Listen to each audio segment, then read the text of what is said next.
Hey kids, it's our favorite day today. It's Fed Day. That's our topic for today's Backstage Pass.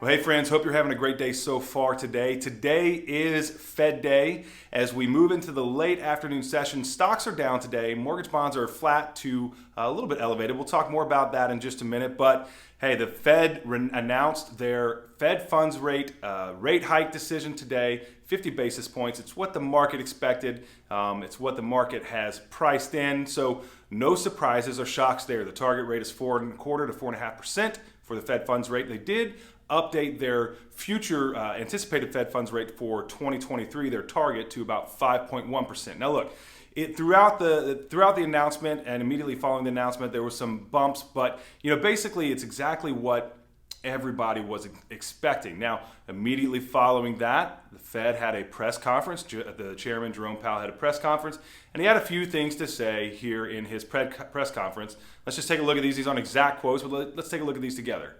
Number one, he said to expect a very large drop in inflation next year, but the jump-off point at the beginning of the year is going to be higher.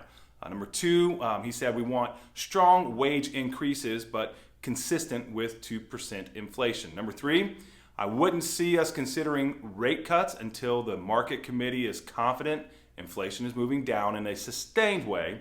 And number four, our policy is getting close to sufficiently restrictive.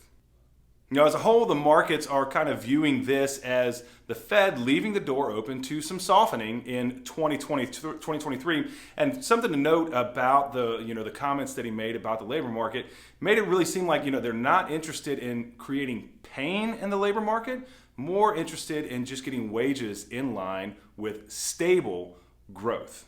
Now, the overall reaction in the markets today has been, again, it's been somewhat predictable. Right after the announcement was released, there was a, kind of a move into the weaker side of things for mortgage bonds. As a matter of fact, mortgage bonds got as low as 40 basis points as the press conference started and continued to move on. And by the end of it, mortgage bonds have moved back into positive territory. So as of right now, mortgage bonds are up about 5 basis points at the time of recording. That's down from they were 20 basis points higher.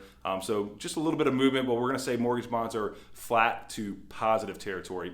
The 10-year yield, that is down about 3 basis points. And what does this mean for mortgage rates? Well, mortgage rates ended the day yesterday at about 6.28%. They have moved lower like we anticipated. Today, though, there's been some prices have worsened. So, mortgage rates have moved up a little bit today, but we do expect them to move back down a little bit today based on current market activity, probably land about where they did yesterday. Now, tomorrow, we will bring you a little bit more in-depth analysis about what the Fed had to say, about the market's reaction, and plus some other news that came out today that we just don't have time to talk about right now. But that's all that we have for today. Remember, stay positive. Have a great day, and we'll see you tomorrow.